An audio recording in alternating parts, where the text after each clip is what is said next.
Lesson number 7. The house that faith built. Faith is simply knowing that God can do it. Hebrews 11:1 says, "Now faith is the substance of things hoped for, the evidence of things not seen." This is a scientific statement, for as we live in a sea of magnetic force, called mind stuff, what we imagine is impressed upon this sensitive substance and crystallizes, sooner or later, on the external. The experiences you meet in life are your own creations. Henry Wadsworth Longfellow said, "A man's life is the history of his fears." Why not make it the history of your faith, so someday you can say, "This is the health that faith built. This is the wealth that faith built. This is the success and happiness that faith built." Doubts and fears are sins, for they impress negative pictures on the mind stuff and bring lack, limitation, or disaster to pass. Have faith in the affirmations you use. Never use a statement that does not give you a feeling of security. Faith is like the Gulf Stream, a river flowing through the ocean. Faith brings warmth and will change conditions for you. For example, a woman came to me with the appearance of a flesh growth. It was quite noticeable and long-standing, but she had perfect faith that it would be healed. Weeks passed by without any apparent change, but she said, "I have perfect faith that God is doing His perfect work." One day, it suddenly disappeared. Her friends were amazed and said, "You had better go to a doctor and see what happened." She replied, "I am perfectly well. God has done His perfect work." Faith is simply knowing that God can do it. Every unpleasant condition in your life is the result of a lack of faith. A student demonstrated several $1,000s after years of lack, but her first act was prompted by fear instead of faith. "I bought a lot of shoes in case I should be without money again." Her motive was wrong.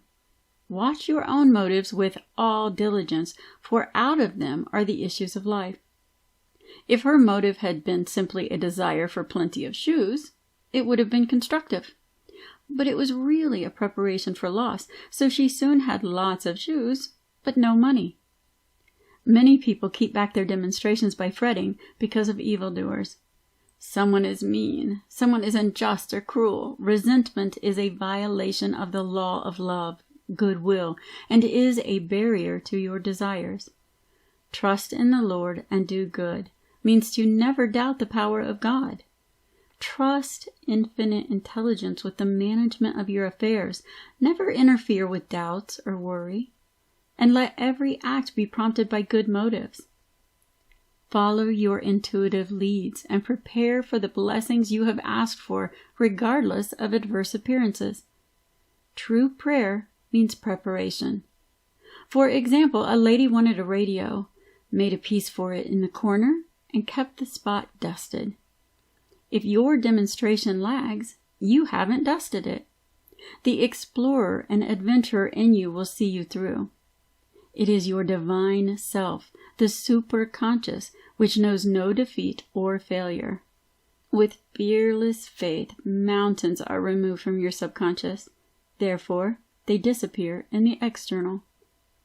The lions on your pathway will be powerless to harm you when you turn to the universal power for protection and send goodwill to the lions. You can never receive what you cannot see yourself receiving, for everything comes through you, not to you. An athlete said he was working on his broad jump. He was lying there, seeing a win. A person with a success consciousness is someone who doesn't know he is a failure, even when he fails.